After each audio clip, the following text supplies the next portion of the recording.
Okay, and going live. It's a good comic. Make sure to like, share, comment, and subscribe. We'll see you next time.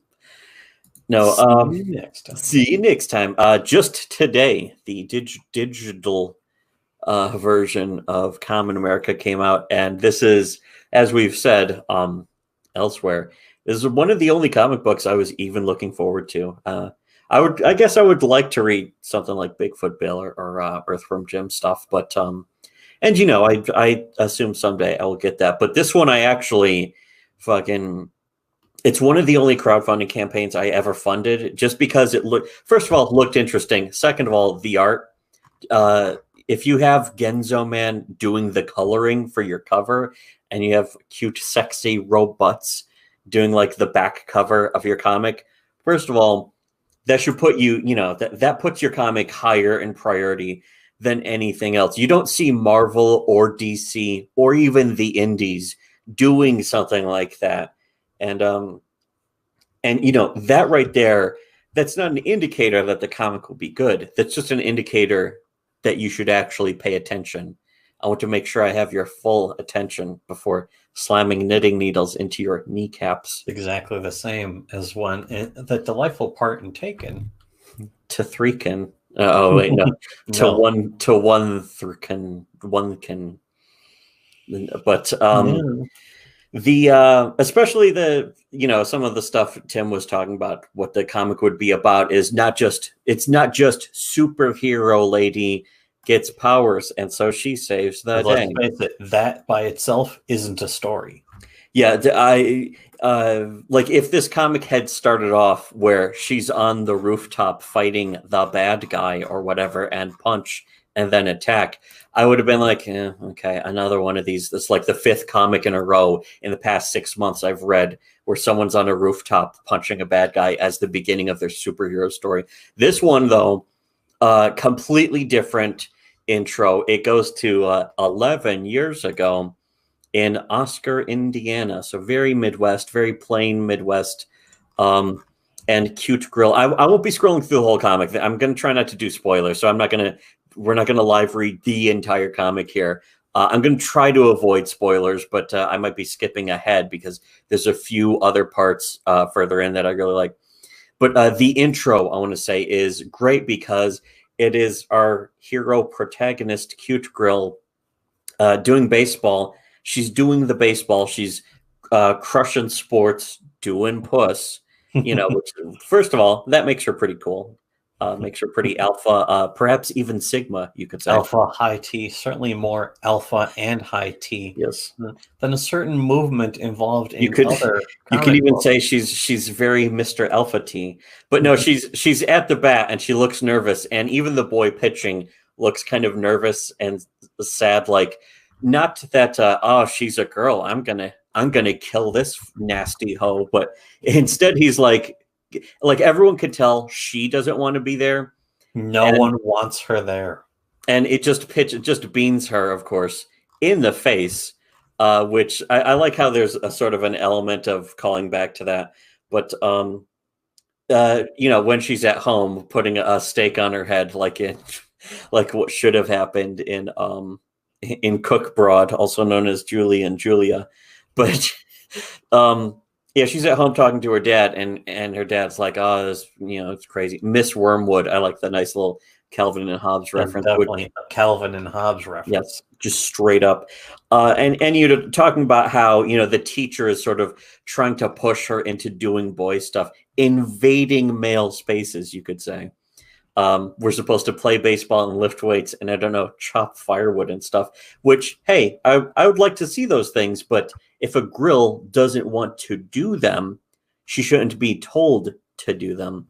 And she's saying, I love making dresses, but they say girls aren't supposed to do that anymore. So it's almost like, I guess you could say there is some political commentary, which shouldn't be allowed in comics. Nobody in comics should ever be allowed to say any viewpoint anymore. That's wrong. It's wrong to have political viewpoints in comics.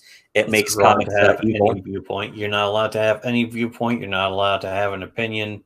Yeah, it's not retarded childish writing that makes comics bad. It's when the comic has a viewpoint, which is the personal political. I don't know, maybe. But that's what I liked about this comic overall, and I'll just say that right up front, is that this comic has a viewpoint and a point to get across. It has something to say, which is something you don't really, not only you do not really see that in comics, but you see people who make comics actively say that they're against that kind of thing. I don't know why. I know one thing. When people say that they're against that sort of thing, they're wrong, and you shouldn't trust anything. You should not listen to anything they say. Yeah, if they say that they have a story to tell, you know that they don't. Yeah, because it's not even a real opinion to say, oh, there shouldn't be political ideology in comics. And it's like that's not even a real opinion. If you're going to say that there shouldn't be blatant political ideology in comics, you can at least say that you don't like that. But that's what comics were in the first place, though. They're little one-panel political cartoons that were in newspapers. That's how they started. That was the whole point, was to beat you over the head with a fucking sledgehammer of a really shallow political point. And then label it so that you know that this one fat person in a suit and top hat, it represents the banks. Yes, the bank, the grabblers, if you will. But that's another part of the whole idea of comics is, like, if you're really against that, you'd be against like Ben Garrison. And who would be against Ben Garrison's comics? Why would you be against Ben Garrison's comics? I know who would be against Ben Garrison's comics. Oh, that's right. But I'm not going to say who. I'm not going to say what they're called. I'm not going to say the grabblers. Again, they're very grabbly. You have to. That's why you need to drink turpentine to cleanse them out of your stomach, and get your children to drink turpentine, I guess. I'm not officially endorsing that, actually. It sounds kind of stupid when you think about it. I'll say this. I'm against drinking turpentine. Yes, I'm coming out as a staunch opponent of drinking turpentine. Or even if you don't have your kids drinking turpentine, I would say don't have kids and then drink turpentine for yourself either. Just, if you already have kids, you're going to have to learn to do without drinking turpentine. But that's just my opinion. If you disagree with what I say, then I accept that. Yeah. Anyway, we're just not gonna see eye to eye on everything. Anyways, I like how this comic starts with not your usual, it's bad guy punch and action superhero thing. The same pointless action you always see in comics. It's very boiled down to just a simple, like, it's a girl, a thing happens to her that she doesn't like. Very unique opening, but also it's establishing the character. We're learning about the character immediately. Yeah, we're immediately a pointless fight scene. Yeah, we're immediately learning she has her dad, and she does play baseball. Here's what she likes. Here's kind of what the whole point of the story is. It's being told right in the first, basically the first 3 pages, essentially. Is she's the kind of character who wants to like what she likes and doesn't want other people making her decisions for her. Anyway, so there's stuff going on where she's like a seamstress. She designs outfits. She's on a USO show with the dancing grills. And then also, one other thing I want to mention right at the start that I also definitely like. In fact, I have to wonder if Tim put this in there because he knows that we're very much in favor of it. Very pro. You mean Riona? Yeah, that's another thing I was going to say. I forgot to mention is that, like, first page of the comic is Riona, because that was something we had said many times, is that if you're going to start a comic, if you're going to have a female protagonist, you should start immediately with Riona. And I guess having a cute little happy, nice girl or scared girl getting beamed with a fucking baseball, that certainly counts. For starters. First of all, it establishes, like, stakes, but also conflict, and it's a reason to discuss something. If something bad happens to her, then she gets to, establish what she's against. This is why it's such a strong storytelling point, not merely a patrician fetish, because it's not in this, of course. It's a storytelling tool. Is that usually, so many other creators and people are like, you can't have violence against girls in in your story. People, again, like how in the story they'll say the story is about how people are going to tell you what you can and cannot do. Yeah, exactly. And that cuts to later. She gets her powers sort of by accident. There's funny scenes in Area 51, which I won't go into, but she gets a she like very Cat from Outer Space. I was very certain that another yes, from Outer Space wonderful or American Rabbit. Yeah, wonderful reference to Cat from Outer Space, a classic motion picture. Sleeper hit of the universe. Yeah, sleeper hit of 1962. You know what's funny? I never knew how old that movie was until I got old. When I was a kid.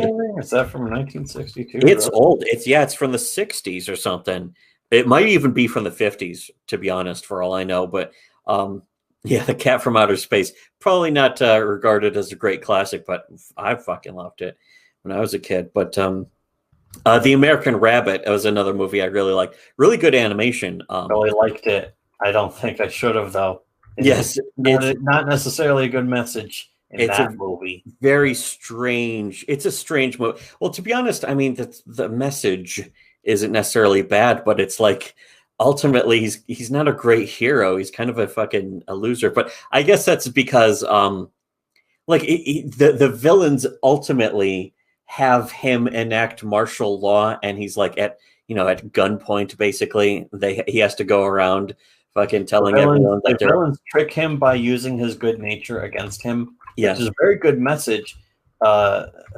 Speaks very much to modern day, especially to the comics world. Mm-hmm. You can actually find comics. The Adventures of the American Rabbit on YouTube. Whole movies on YouTube. Whole movies on YouTube if you want to go check that out for yourself. And we were saying maybe there's a comparison. I don't know really, but not really to some degree. But what happens is after she gets her powers and stuff, the military is like, hey, you can work for us and do military things for the military. And she's like, I don't want to do that. You can invade Area 51 Tan. Yeah, go bully Area 51 Tan. Yes, the cute the cute mascot for Area 51. There's some nice jokes. There's some cute, wholesome jokes. There's another thing about this comic is that it's basically family friendly, more family friendly than other comics, other indie comics that are like, oh, we're family friendly too, but then they're not. They're like creepy and made by. And the way they talk, you have to wonder is like, oh man, is this person got brain problems? Yeah, do they have problems with their brain? They got problems with I guess they got brain problems, but also they might have like debilitating mental illnesses that makes them, do suspicious things like harbor sex offenders in the basement where their wife and kids live, the house where their wife and kids live, that kind of. You'd have to be mentally ill to do something like that. Yeah, you would have to have pure contempt for your own family. You would have to actually hate your wife and children to have a sex offender living in your basement. That's just weird. I don't know why anyone would do that. Wrong. Yeah, it's wrong. It's wrong. It's kind of like when Janeway made a deal with the Borg. Yeah, it's not wasn't a great idea. Or when Spider-Man made a deal with Satan to trade his marriage for some old bag, some lying old hag. That was a terrible move. That was a boneheaded move. Really low IQ play there. Why would anyone like a person who does such a thing? Anyways, you can tell though this comic is by people who don't do that kind of thing, and that's also a positive. That's the thing I need. The first thing that I would need for starters. Yeah, first thing, when I read a comic, my first priority is that it was made by people who aren't trying to get their own children molested by a sex offender who lives in their house with them. That's a high priority. After that, good art. That's another important. For me, good art actually goes somewhere near the bottom, but this also has good art. Yeah, this has good art. It has sort of those. There's a few specific examples. I'm not sure if I skipped by them already, but I was remembering. Speaking of Calvin and Hobbes, I think the 10th anniversary book or one of those books has like an introductory foreword by Charles Schulz, and he talks about, instead of talking about what the comic's about, he talks about how he just enjoys like little visual details, like how Bill Watterson draws Calvin's shoes as like little dinner rolls or something that just looks soft. And it's like, it's just a nice visual aspect that's appealing. And that's something it's simple, it's straightforward. You don't even need to notice it. Yeah, it's just, yeah, it's like a subconscious pleasantry on a visual level, and Tim Lim has a lot of those aspects too. You can tell with how he draws like the kind of kawaii AF animu faces, but also he draws you know, there's slight elements of cheesecake, but it's not so blatant. It's not like tits and ass. It's still, you could fucking hand this book to any kid, and you know, it'd still be like, you know, perfectly nice and safe, and have a nice, you know, pleasant, fun little adventure story for all ages, really, except maybe 0-year-olds, I guess. I don't know, but it's for people who can think and read. Anyways, another aspect that I was actually looking forward to this is not just that this comic has something to say, but it has something to say that's really relevant about like a sort of, in a way, irrelevant and embarrassing, hilarious Crenegades corner of indie comics, which is this, you know, the comic doesn't put too fine a point. I mean, I guess the comic puts too fine a point on it. It's very on the nose, which I'm all in favor of. But it doesn't, you know, come out right, not naming right out names. and say, yeah, it doesn't name names. Unfortunately, I'm sure there's people listening who have no idea what we're talking about. And yeah, I don't know why, but basically there's the running plot or running subplot in a way that has to do with her character aside from the action is basically a criticism of Comicsgate and Comicsgate's like blatant hypocrisy and to the point of mental illness, like the Comicsgate false narrative and empty like consumerist whoring. And so, you know, degenerate. They are legitimately degenerate. And degenerized. Yeah, there's some making fun of the embarrassing, just fucking faggoty train wreck that was Red Rooster. What you're talking about, Red Rooster, was earlier, where it's like that stupid Mitch the bitch was whining.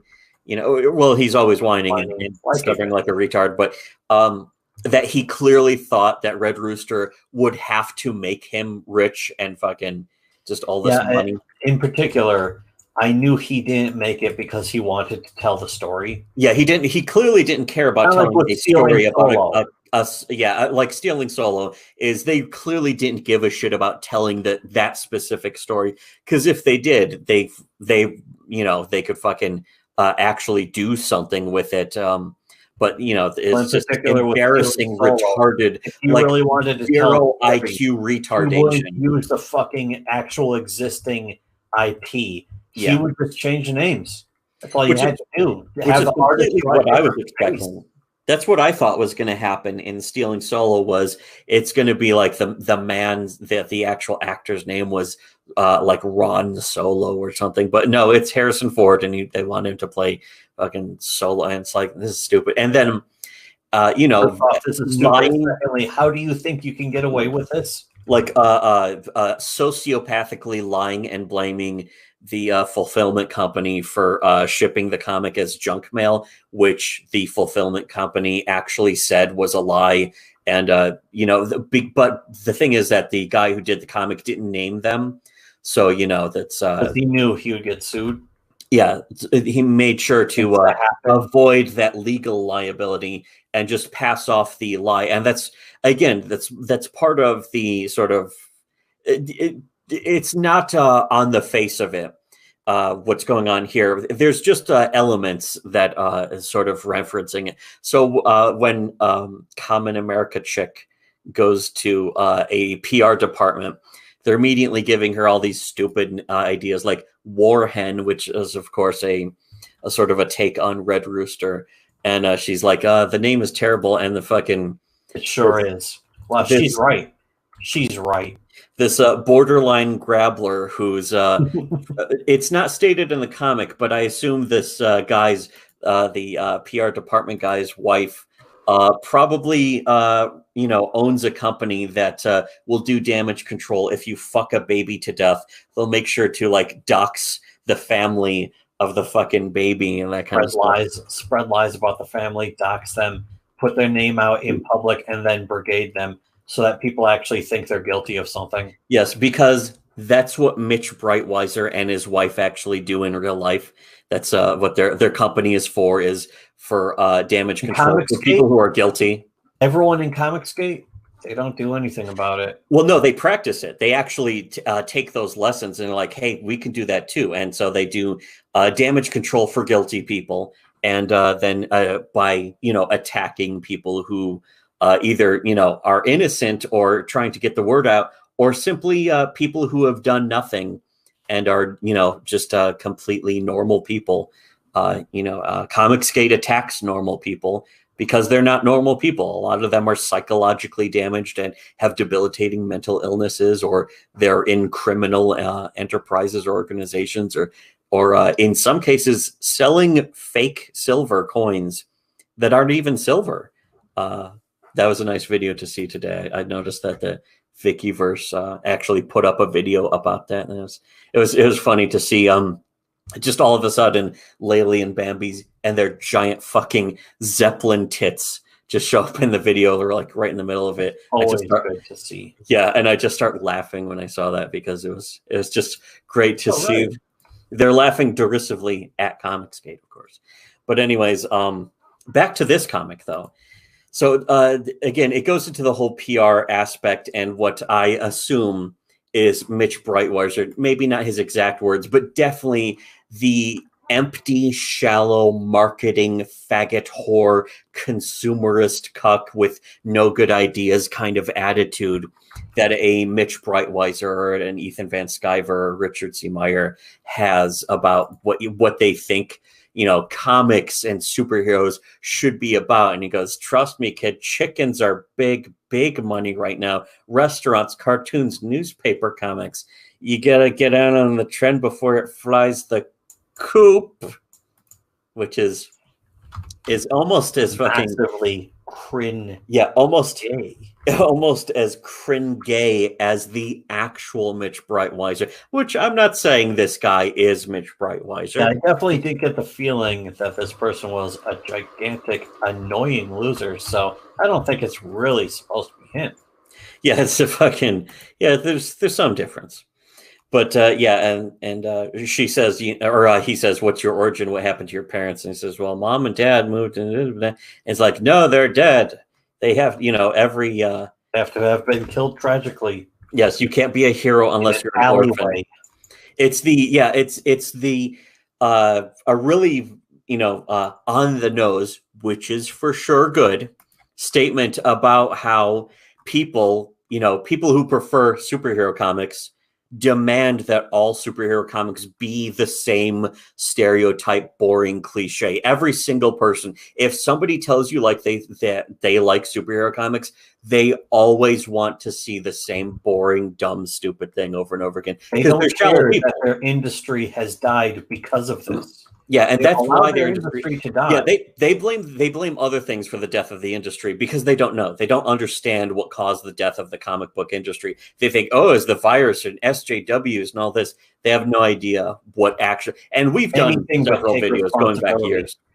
For a medium so centered around a character that is, with great power comes great responsibility. Yeah, and then the exact opposite. No responsibility. Yeah, it's like they say, well, that's the core of virtue signaling is to say, yeah, we're all about being responsible and then not being responsible. It's, just classic transference, you could say, faggotry, you could also say.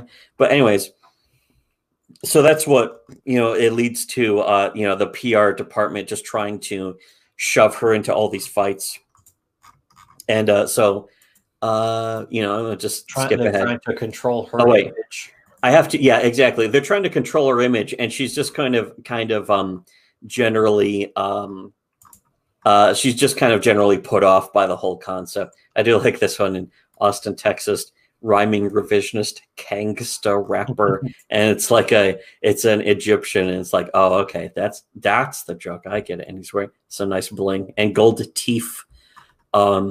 You know, just general goofy, like sort of throwaway villains is like a one-page or like a one-panel joke. She's in really good shape too. Her body is super fit. She's very fit, but she also has plump melons. Yes. Also, I like this this page. First of all, because the normal or the middle panel is like a nice circular middle panel where like the enemies she'll blast them and they turn into mud, and so she is like collecting them. And I was expecting like a kind of obvious sawed a mile away fucking twist at the end, and that doesn't actually happen. So I'm guessing it's probably building up to what's going to happen next. Yeah, in Kamen America 2. Yeah, in the next story, I assume there will be some payoff of that. For now, though, it's just like some establishment of here's some stuff going on. I like that the little row of sort of references, perhaps, of guys taking pictures as she's fucking punching the guy.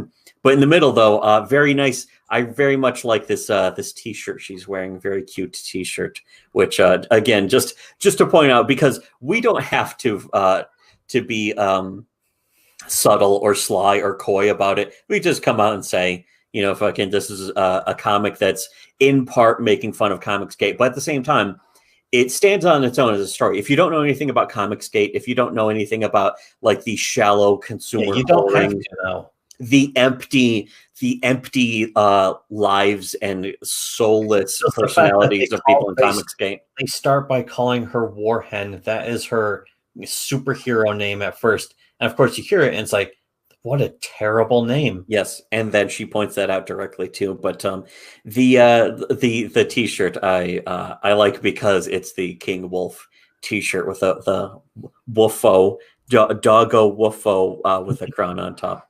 So I like that little reference, and there's a lot of references clearly sprinkled throughout, as there always has been. Little Easter eggs.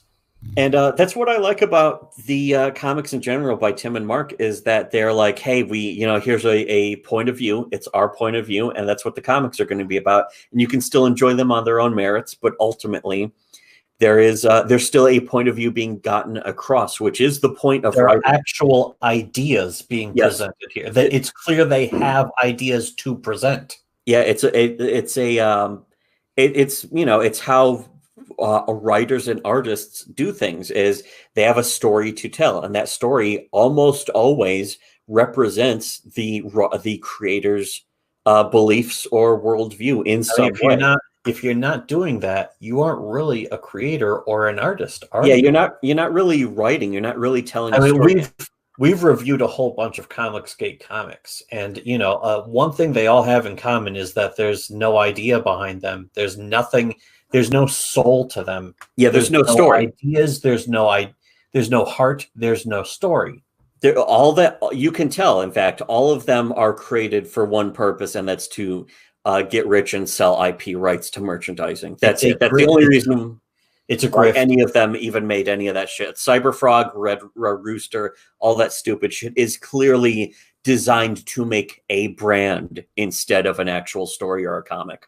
There is no idea behind them. To make a buck quick, they gotta suck a fat doyuk. They're gonna take that doyuk. Yes, they are. As a matter of fact, also like the reference to Walmart with Warhen. There's Walmart, and also she's on a TV show with a TV show host who looks I won't say familiar. I'll just say distinct. The TV show host looks distinct in some ways. I was going to say, it's not Lily Singh, is it? No, of course not. Of course, it's not Lily Singh. She's not talking like a gangsta. This person actually has a show. Yes, that's right. That's not going to happen. You won't see that no more. This person is employed. So, anyways, other stuff that happened. Oh yeah, that's right. There's also Kay has a nice little cameo as well at the war zone. There's there's a lot of aspects that I'm skipping through because I don't want to spoil stuff, but there's a lot of nice little jokes and even touches. Like there's a homeless lady, and I'm skipping over that, but there's a homeless lady who's like she's garbage picking for a scarf. So Kamen America, before she's still called War Hen. Ugh. But she gives her the scarf and it's like, I made this myself, and then it gets out in the media, and then they're all making fun of her. In fact, wait, hold on a second, that's actually a good page worth checking out. But because again, this is part of what I like the most about the comic, is just sort of the overall point, that the message being shared is that she's on the news. Where is that? It's up here or something. Oh yeah, wait. Yeah, here it is. The homeless lady who looks nice, but they're like, like the media is making fun of her for giving a homeless lady a scarf, and then her PR department also kind of resembles Deku, I guess, from My Hero. You can see in the background there. What was that? It's some guy. Yeah, exactly. Like a fucking chicken. This retarded chicken. He's a giant chicken. You know what though? This retarded chicken. This stupid, your dumb fucking slut costume. this chicken costume actually looks better than the one in Red Rooster. It just you're right. You're absolutely correct. I agree with you. Anyway, so she's like, I don't fucking like this, and they're yelling at her for fucking giving a homeless lady stuff, which is weird, because you'd think, that's a little shallow for anyone to do, except that we've seen people in Comicsgate behave this actual way, and act vindictive towards people who don't, like, when people are not in Comicsgate and they don't make a lot of money with their campaigns, then Comicsgate acts like weirdly, like, treat it like it's a victory for themselves, and it's like that. How can that be? But it's like a weird mentally ill form of gloating. Like they're so angry that they're making money. It's like the sore loser syndrome or sore winner syndrome, where they're at, and that only comes from like being so emotionally damaged that you feel like you have to gloat to people who you have nothing to do with, and have nothing to do with you, and have never mentioned you, and then like you're trying to dance around and shit. And you can tell a normal person when they hear that and they're like, well, something's wrong with you. You can tell another mentally damaged person when they hear that, and it's like, good. When they actually jump on the side of, say, a yes. It's like an acid test. It's an acid test for mental illness or for normalcy, because there are actually behind the scenes, we'll say, are several prominent people who have been hearing about the stuff going on in Comicsgate lately, and they're completely baffled as to why it's happening and why anyone likes Ethan Van Sciver or Mitch or any of these other people. They're like, what the hell is going on? These people are fucking embarrassing, and they're just confused.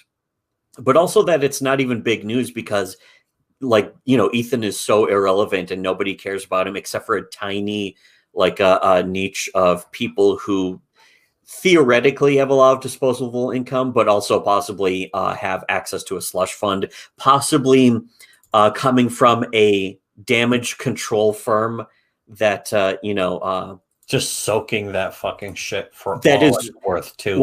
Like the one that's already known to be associated with people in Comicsgate, that is prepared to spend a lot of money doing PR reputation repair for people who have embarrassed themselves in public. It's a spin team. It's kind of like in RoboCop 2. Yeah, in RoboCop 2 shows up and kills a bunch of people and trashes and a bunch of cops. Building. It's just machine gunning cops and civilians, and the fucking president of OCP says, "This looks bad. This could look bad for OCP. Scramble our best spin team right away." And the guy's like, "Yes, sir." And that's what is. There is a company that actually does that is connected directly to Comicsgate, and specifically Mitch. It's essentially, you might as well just call it Comicsgate at this point. I don't know what the company's name is, but we might as well just refer to it directly as Comicsgate. for all that it matters. Is that Beavis and Butthead on the front porch of the fucking thing? Oh yeah, I just noticed this. See, that's another thing I like about these comics is that he adds all sorts of like little weird fun references to people, including us. Easter eggs in the background. Yeah, fun little happy Easter eggs. Here's a little happy Easter egg. So there's all sorts of little details that he's throwing in. Anyways, oh yeah, there's other stuff coming up where the PR department is like, hey, we're going to have this. We're going to give you a sidekick that'll do all the things you don't want to do, and she's just had enough, so she quits and sort of goes out on her own, sort of rebrands herself in the way that she wants. And I kind of liked this joke also. And she calls herself Kamen America, and it's like, oh, like the Japanese TV show. It's like, Japanese, what is that? Poster that is on her wall. Yeah, the Japanese poster on the wall. It's like, I used to watch a show after school when I was a kid. I assumed you did too. And she said, no, I always thought it said Power Rangers. So why did you choose the name Kamen America if you did? And then just immediately next scene, and it's like, oh, I guess we'll never know. I guess she's a bit of a weeb shit. Yes, but or not, because she never watched it and she doesn't know what it is. It's just a poster she had. So how did she even know what it meant if she didn't understand it? I guess we'll never know. And does it matter? I guess no, it's not important. Here's also a few other references. I think this is Edwin, some other guys, and this is the tallest one, of course, is Doug Tenable wearing a T-shirt that looks very much like the Earthworm Jim suit, which is nice. That's really cool. Hey, that's really cool. Yeah, and let's see. So it goes on, and again, I'm not going to spoil, so I'm just skipping. There's a fight and another sort of superpower person, and that has a nice little resolution where there's plenty more Riona, but at the same time it has like a happy, nice conclusion that's not like bitterly hateful, because that's another thing you notice for Comicsgate comics is they fight an enemy, but ultimately the enemy is just a zero-dimensional, completely cardboard, bland, lifeless, soulless, devoid of personality or charisma or interest or even motivation. Whereas the villain in this that shows up has a motivation, but it's a motivation that has some relation. And I won't spoil that. You can read the comic yourself. You can go check it out.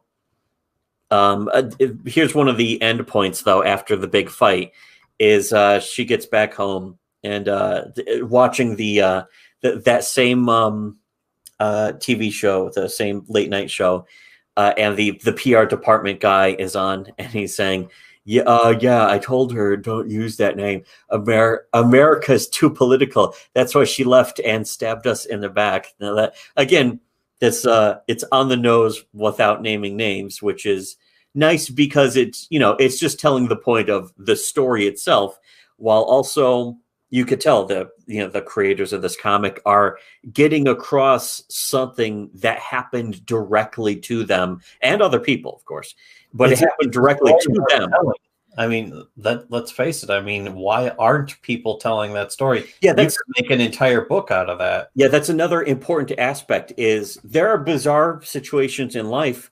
As an artist, you should be using your art to get across these bizarre situations and see if you can, get people to relate to them, to understand them, to see why they're happening and what's going on, or at least satirize them and make a joke about them and enjoy yourself. Something. There's all sorts of different approaches.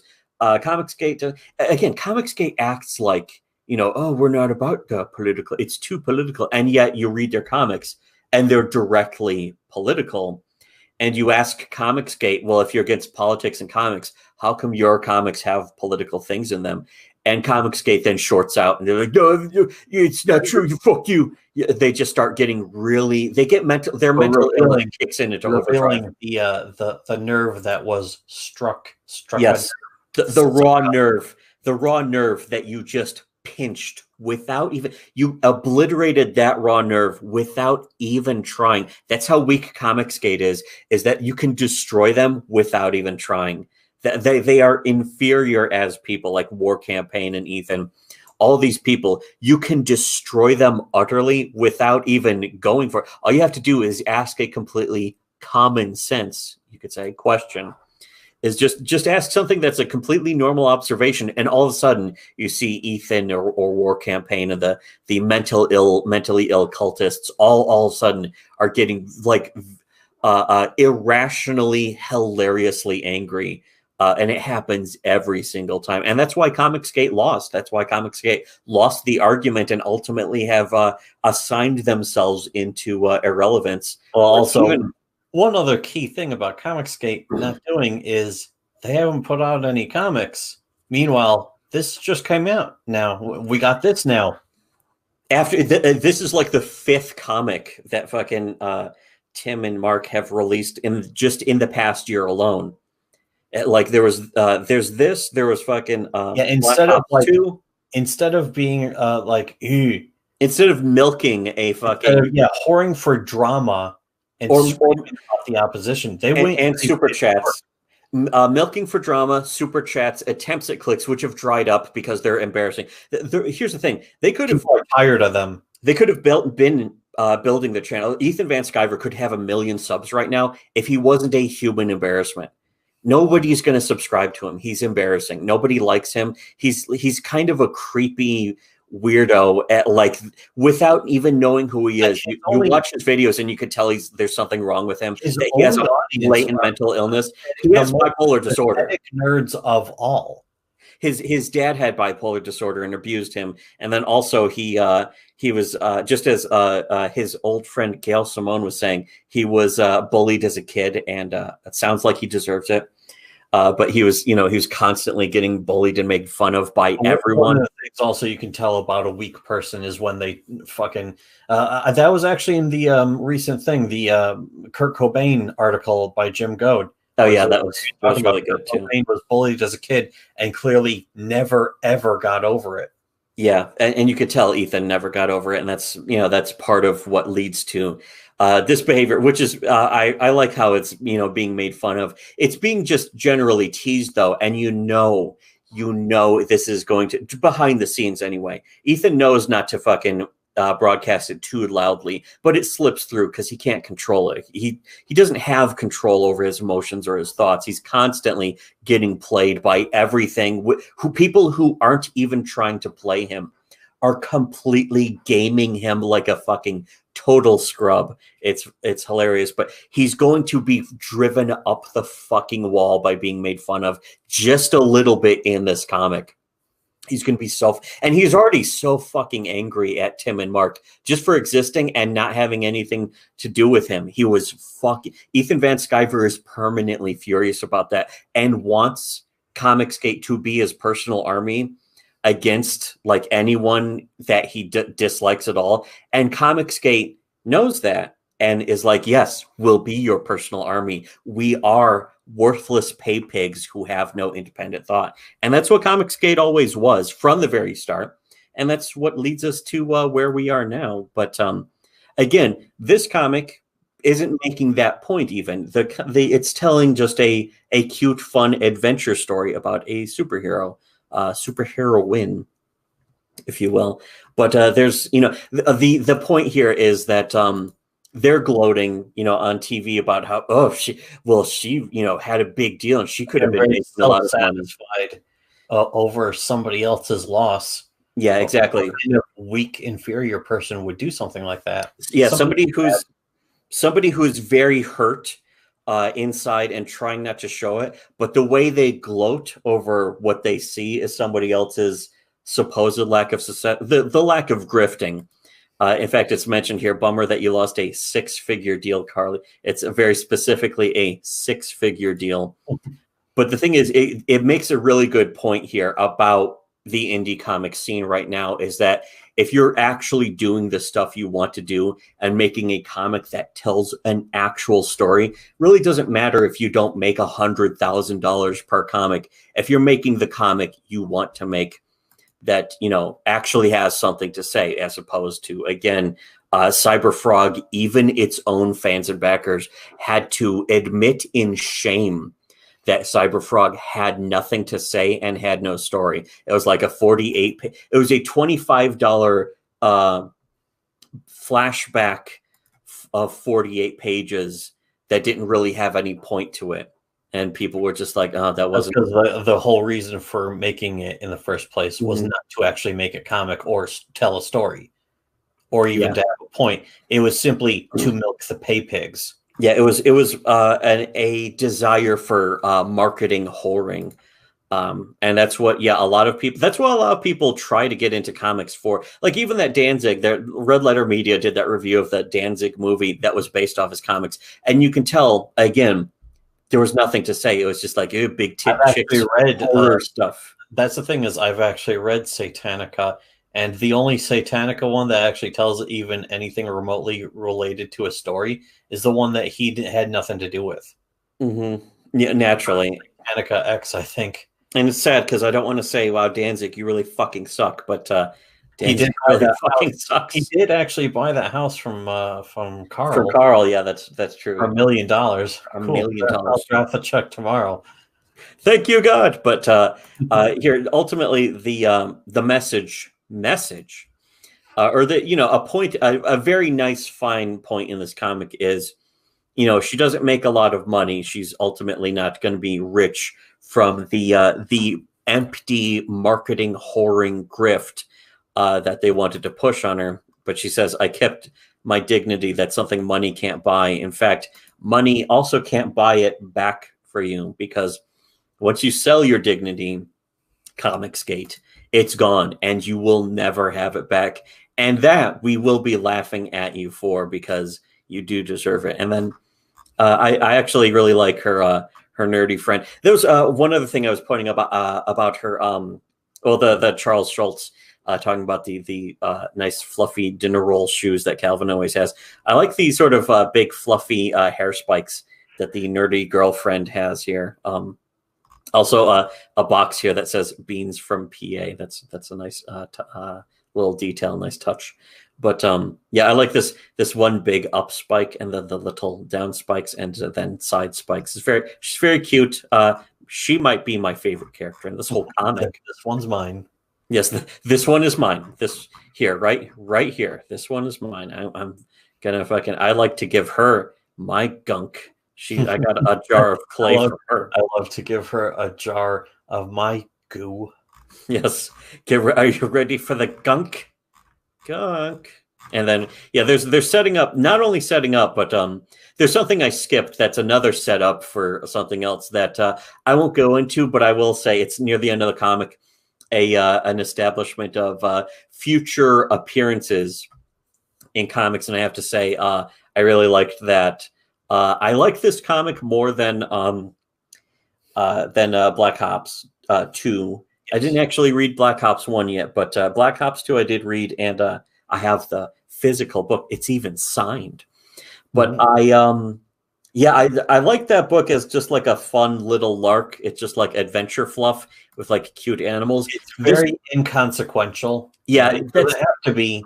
I was going to say that's kind of the main criticism I had of Black Ops 2. I don't even know if we mentioned that in our review for that, is that ultimately it felt inconsequential because it just felt like adventure fluff. Yeah, cute animal adventures having adventures, which is nice too. That's perfectly fine. It doesn't really have to be. It's still more than anything we've ever gotten from anyone in Comicsgate. Yeah, I wouldn't pay $20 for it, but I didn't pay $20 for it. In fact, I don't think he was even charging $20 for it. Oh. So that's always nice. And this book I paid $15, at 10 plus shipping. And I have to say, this one I like a lot more because I like what the story's about. I got more out of adventures too. We got more out of this paying $15 for this than we did reading that preview of Red Rooster and that preview of Cyberfrog for free. And Lone Star. Yeah, we paid nothing to read any of those. And we got more out of this. Yeah, we were ripped off reading fucking Cyberfrog and Red Rooster. I didn't even read all of Red Rooster, and that's not a joke, by the way. Yeah. once I got like 10 or 15 pages in, I legitimately closed it. I never read it before that. What we read in the review was all I ever read of Red Rooster, and I never went back to it, even out of the slightest curiosity. No, I had no curiosity. It killed the curiosity. I actually had curiosity to read it before I read it. Out of derision, at least. Yes, reading it killed that. Yes. Anyway, I like some of the end art too. Like Born to Die helmet. Born to Die. World is a fuck.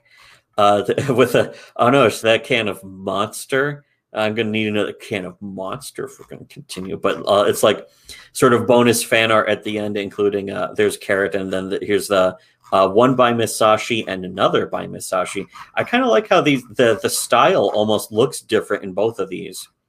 Like this one, she's also still extremely cute and also hot AF. Sexualized. It's a very USO show. Yeah, old style USO type. Cheesecakey. But I really like Tim's regular art. Oh, and this other lady. Hot Russian chick is also hot. I also like there's a few references here. This is the license plate. It says Skinny Matt V or something. And the manhole cover says P.S. Melter. Manhole cover. There's a few. Yeah, there's hidden throughout the comic is just a few like goofy references. Oh wait, here. This was actually going to be a big spoiler, so I won't show this. But I'll just say the back cover by Cute Sexy Robots is like super cheesecake, but it's not like objectificating. Yeah, but it also in a nice way. Again, I would say this is the kind of comic you could, hand to kids and stuff. And they might be like, oh, it's very, very boobsy. But I mean, I remember when I was like 10, I didn't even really notice stuff like that, to be honest. No, but then again, it didn't mean anything to me. That was in an era when the mainstream media wasn't trying to sexualize children. Yeah, that's right. It wasn't trying to fucking get kids to transition and chop off their fucking genitals, permanently mutilate themselves. Chop off their dicks, because let's face it, it's entirely a one-way street. Yes, it only goes in one direction. Anyways, in fact, I would actually recommend this for kids either before puberty or many, many years after puberty. If you show this to kids during puberty, if you show this to boys during puberty, they're going to be gluing the pages shut. You will not see that. You'll think they have the coronavirus the way that they're getting completely out of society. Yes, they're really. You're really going to practice some social distancing when you read this comic, because why go outside anymore? Anyways, again, fun comic. I would say, like, as much as the Black Ops 2, we said was, if its big flaw would be is that it overall was just like adventure fun fluff of cute. I'd say that this comic almost sort of felt like it was in that same direction, or that's sort of an element of that same feeling. That's the only criticism I have, is that like the first 30 pages are sort of shooting ahead at breakneck speed, so that you get touches of what the character is about in the overall, but it's a very sort of broad, appropriate word there, broad kind of sense of what this character and this chick is like. But as the story goes on, it tells a very nice enclosed story. And I would say for $10 digital is too much, but we got the physical edition too, which as we found out today, all of the backer copies are going to come with a nice holographic cover too, which is quite cool. So I'm looking forward to that. I'm looking forward to actually having, but here again, it's a bonus. It's not something that nobody had to twist my arm for that. I would not pay extra for it, and I'm getting it anyways, which is great. That's how you do that correctly, by the way. Yeah, and I would say, like, if this were digital only, I would say $5 is a better price for it. Maybe $7. I'd say 5 is a nice, like, sort of a round, even-ish, even though it's an odd number, but it's a nice round number. to charge for like a sort of a 50-page comic. It's like $1 per 10 pages. That's not bad. I mean, $7 would make sense too. $10, I would say, if it were just digital. 61 pages total, but I mean, that includes the cover and the extra art. Yeah. Oh, the PDF is 61 pages, but the getting the physical copy with this though is great. And $5 for shipping. I want to also say how nice it is that the $5 for shipping is actually all $5 of that is going for shipping, instead of being like, we're charging you $5 for shipping, but I'm going to try and pocket as much of that as humanly possible. If I'm paying for shipping, that shipping money better actually go towards the shipping. It better go towards the packaging. It better go towards the mailing, and it better go towards the fulfillment. If you're going to make like $1 from that, okay, that's fine. But you better not be like taking half of that and being like, there, now the $5 I took for shipping is actually going to be $2.50. That's another element that is different from Comicsgate. Yeah, another failure of Comicsgate is all of Comicsgate, just pretty much all of them print in China. They just all of them. Not a single one of them prints in the United States of America, as opposed to Tim Lim. And with Mark Pellegrini and Doug TenNapel also. So that can't be saving the customer any money, because then it has to get shipped back to America. Yeah, that's what I was thinking, is shipping, like taking the books from China to America, that would like obliterate any money you would save, I would think. I don't know. I personally don't know. For the person who's ordering the printing process, they probably save a lot of money from that. You know what? Apparently it... printing in China doesn't even cost that much less than printing in America. And I'm talking about the actual print job, the paper, the ink, the printing, the pressing the books and all that stuff. I'm sure it saved them some money though to do that. It's like a few cents. Anything. A few cents per book. Get fully gouged. Yeah, the backers just get fucked with Comicsgate. And it's another reason why. And they like it. Yes, they like getting... Comicsgate likes getting completely fucking raped. I don't know why. I guess they're just degenerates. They may be even worse than degenerates. They're, Allah forgive me, profligates. But but it's another reason why I was looking forward to this, because it looks like, I assumed up front it was a comic that actually was about something for a change. Most comic books these days, whether they're in Marvel or DC or the indies, especially now that Comicsgate is infesting the indies with their retarded, low IQ, bonehead, fucking empty, soulless consumer whore comics. They want their comics to be like hot dogs. That's how little Comicsgate cares about actually making comics. They think their comic books are like hot dogs.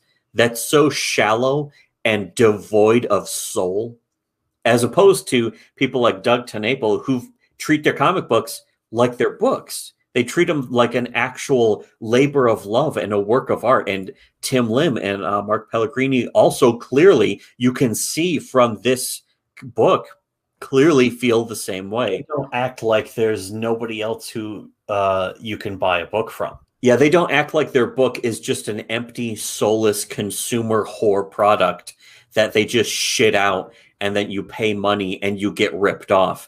You're like, again, it's like, you can't even act like a comic book is like a fucking hot dog when you're charging a 2,000% markup, and for something that it doesn't even have the content you say it. And then mailing it out as junk mail. As junk mail. And then when people call you on it, you lie and blame the fucking fulfillment company falsely, but you make sure not to name them, because they could sue you for lying about them and slander your name. Because they know you're lying, and most other people know you're lying. And then somebody else actually goes and names the company anyway, mistakenly, and then they get screamed at for doing that because, hey, idiot. You're not specifically... From what I heard, this was the story I heard. That's what Cecil did. Cecil actually went and posted the name of the fulfillment company on Twitter because he thought he was doing a fucking favor to the Stealing Solo guy by saying, well, you're saying that they cheated you. Well, here's the name of them. And then like other people not to use them again. Yeah, and then other Comicsgate, the higher ups in Comicsgate, like the leaders, they have higher ups. Yeah, they have higher ups and they have leaders. No matter what anyone tells you, if anyone tells you otherwise, they're lying. They are compulsively lying because they're mentally ill, which is pretty much every single person in Comicsgate has mental illness, and mentally ill people should be exterminated down to last man, woman, and child. But that's just my opinion in Minecraft. And you can quote me on that in Minecraft. You can quote me on that in Minecraft, yes. But Cecil was like, he said, "Hey, here's the name of the company," and Jeff Hicks was like, "No, take that down." So, and Ethan was like, "Take that down, you fucking idiot!" And so he took it down because he got really irrationally angry. Well, yes. I mean, maybe not irrationally angry. Rationally angry because they could have been sued for trying to destroy the name and reputation of a company that didn't do anything wrong, but that they were lying about. This is a problem they wouldn't have had if they had just been honest to start with. Yeah, they wouldn't. Yeah, honesty. You don't have these problems. It never would have been a problem in the first place if they had just been honest, but they can't. They don't know how to do that. Comicsgate doesn't know how to be honest. If they did, they wouldn't be Comicsgate. They would be us. And that's the thing, is that we're always catching Comicsgate lying, and then we're also always telling the truth, and Comicsgate cannot argue about it or against it. They've never been able to. We're fucking causing their heads to spin. By the way, another thing I want to just point out real quick is I really like in the Cute Sexy Robots pick of Kamen America here is Squish. No, her traps, actually. I really like how not just defined, but like one is sort of sticking out as her arm is posed this way, and then one is sort of retracted in as her arm is up, and it's proper musculature. Yeah, it's the proper musculature. That's something you will never see from Ethan Van Sciver, because Ethan Van Sciver doesn't know how to draw like that. He doesn't understand any of the musculature or as far anatomy. As he's concerned, he doesn't need to learn. Or composition. Yeah, he thinks, I'm rich, I don't need to learn. But that's why his art sucks. Know how to draw. Yeah, Ethan sucks. And that's another thing, is that the fact that like Tim is like going to these other artists who are like internet superstars, more famous. They're not Marvel or DC pro. Like Stone Toss. Another thing, Stone Toss. They got their start on the internet. We did a graph. We did a Google Trends of Stone Toss versus Cyberfrog, and it fucking flatlined Cyberfrog. That's how much more popular and well known. Cyberfrog so hard, people accused you of cyberbullying. Yes, that's how hard. Somebody in Comicsgate tried to like report me for saying that, hey, Richard should know about this. They immediately sent a mass flag fucking brigade after you. Because that's what Comicsgate does. That's what Comicsgate does, flaggatry, because their feelings are always getting hurt by the truth, by graphs, by simple information, statistics, which data. Demolishes their fucking point of view, which is that their fame is everything. Yes. And again, that's why it's fun to enjoy a comic like this that doesn't bother with any of the stupid the compulsive lying. Like fucking so many comics are made by mentally ill compulsive liars. And you can also tell, like, especially with Red Rooster, I mean, or also Lone Star is where he knocks the gun out of the girl's hand and then tells her to get a gun. And it's like, this is written by a mentally ill idiot. Yeah, somebody who possibly has like extra chromosomes or in some way is brain damaged, and I say that completely unironically. I don't think they have extra chromosomes, because that implies that they have anything extra special about them. They're missing chromosomes, if anything.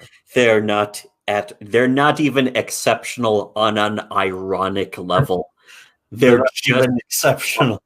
Not even exceptional in the manner that they're so stupid. He's just a worthless tard.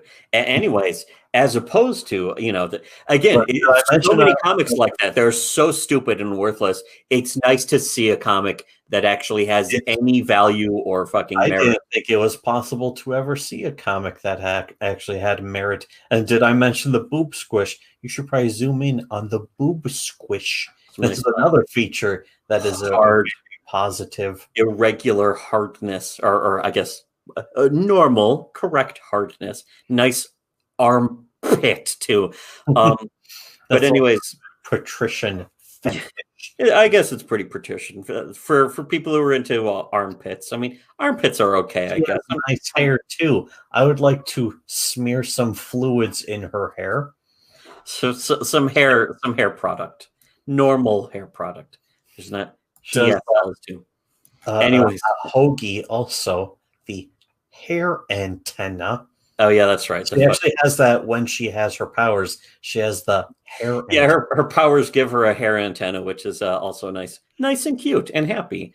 There was another thing I was gonna point out about just the general like the failure of like all these other comics that just not being about anything, but also they're worse than not being about anything. They're about being like narcissistic and like deceptive and compulsive lying and false narratives. And then you just have this that's nice and wholesome and just tells a straightforward story. It actually has a story to tell. I mean, it's so different from all the other comics that the story is unique. Exactly. The way it's told is unique. I mean, it's technically a superhero story, but it's not told like every single other one that's ever been told. And that's why this story, that's why a comic like this is going to stick around in people's memories, as opposed to a lot of other comics that are pretty much already forgotten. Like Jawbreaker, never be known. Jawbreakers, Jawbreakers 2 came out last year, and I don't even see it. No one ever even talked about. That's the thing is, no one seems to have even noticed it. First Jawbreakers at first. Oh yeah, that Stone Toss. That's what I was thinking about, was the Stone Toss graph, and it was like it just shows how much more popular and relevant something like Stone Toss is, because people actually care about it, and it's it's a political cartoon. It's a web cartoon. This is making from his Kickstarter, I wonder. And this is a digital file, by the way, it flies directly in the face of a person with fake beliefs, Richard C. Meyer in this case, who doesn't actually have any real opinions. But he was whining and crying like a little girl recently. He was having a little. He was having. I can't imagine who's still part of his audience who heard that and was like, "I'm still on board with everything he has to say." I can't. Other retarded people. So embarrassing. Other retarded people who don't even have a sense of shame or being embarrassed because they're not smart enough to know to be embarrassed by doing embarrassing things. But again, I enjoyed reading this comic as a digital file because, and this is one of the most important points I wanted to make tonight, is all I care about is the story, the actual story, the events, the adventures, the character, and then after all that is the art, and the art's fantastic and the whole thing. But all I care about, I don't care how I read this. I enjoyed this comic just as much reading this PDF file as I would have reading the actual book. And when you read this, if you demand that this be a physical piece of paper in your hands in order to read it, you don't actually care. Yeah, you don't actually like comics in that case. You don't like fiction, you don't like reading, and you don't like patronizing other people and for their work. Yeah, because if you cared, you wouldn't care about the delivery method. You would care about the raw content.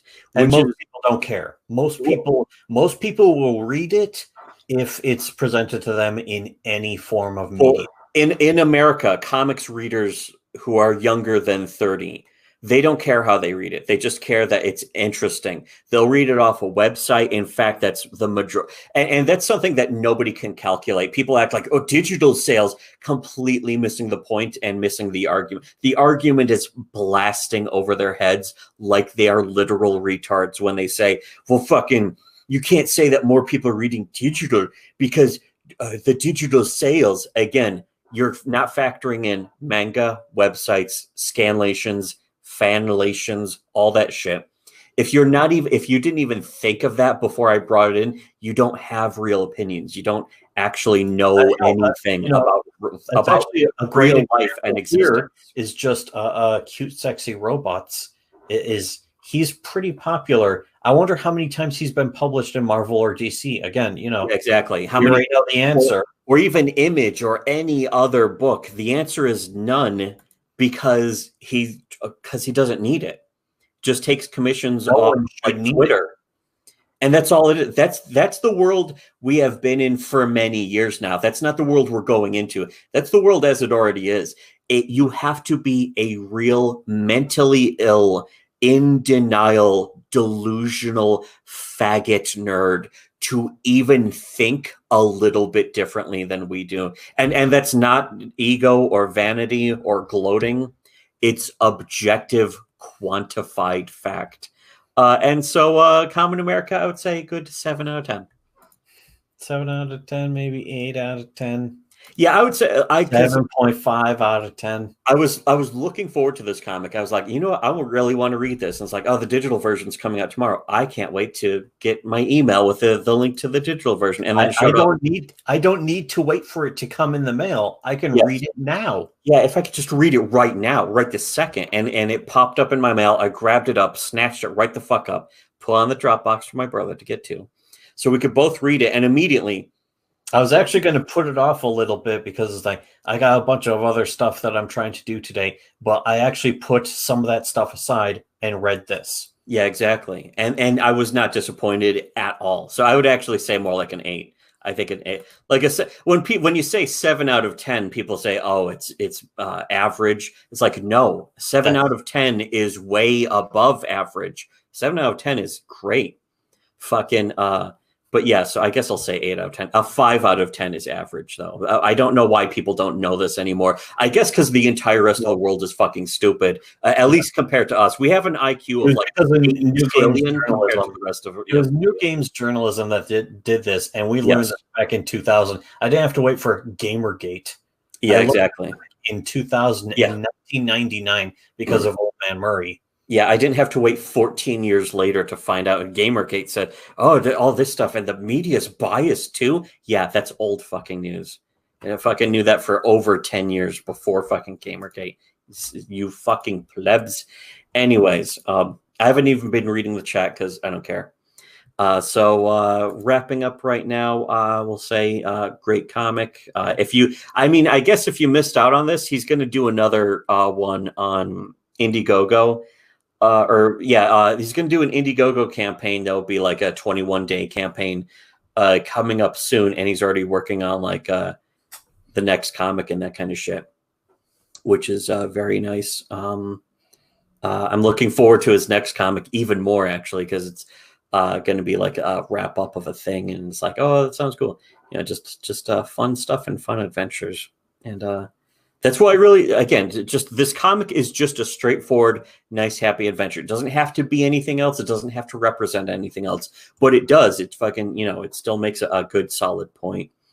And it tells a nice, wholesome message. It actually sort of is going intentionally for wholesome instead of trying to be too edgy or in fact trying to be nice. That's another thing, is that when a comic is trying to be nice and is trying too hard and failing, like that really weird, like borderline child abuser tone of the fucking Umbrella Guys comic, that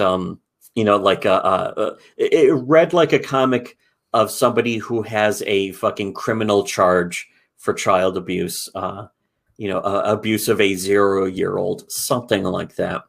Or cyber stalking, like something really pathetic and lame. Yeah, or like your fat wife asking guys for dick pics, and you get embarrassed about how news of that comes out, so you flag people's accounts and shit.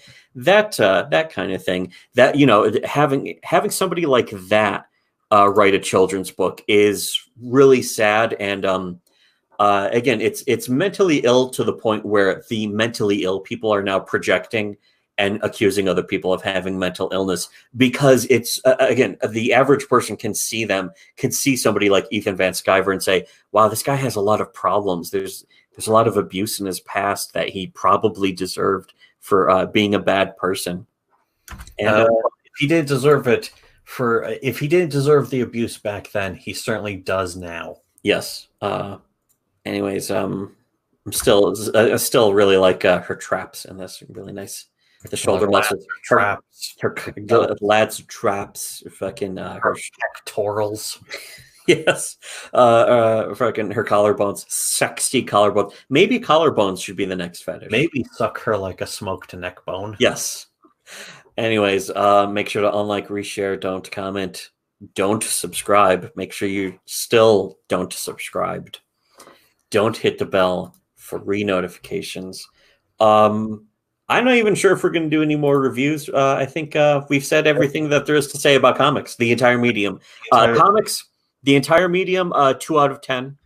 But for comics, I would say actually this for comics, Kamen America, for comics, if you're rating on the scale relative to comic books, I would say this is a 10 because it's such a low bar, though.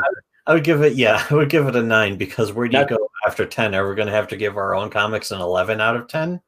Well, I would, yes. So, yes. I would give our own comics an 11 out of 10. But I would give this a 10. I'm going to say Kamen America, 10 out of 10. Not to damn with faint praise. A 10 out of 10 is faint praise for comic books. Merely a 10 out of 10. Yeah, yes. It's almost a disgrace just to compare this to any other existing comic books.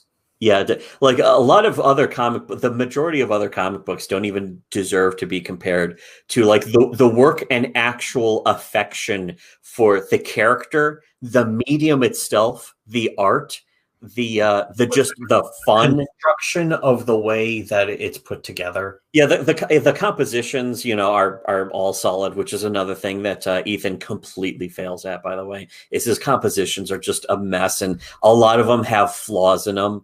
Like to the point where they become anatomical flaws. And that's really embarrassing for somebody who thinks he's a pro. He was really just a D-lister the whole time, but it really puts the word pro in a new light when somebody like that. For comic books, a professional in the comic book industry can be a mentally ill scam artist who is very wounded emotionally and feels he has to take it out on complete strangers who have never said anything about him.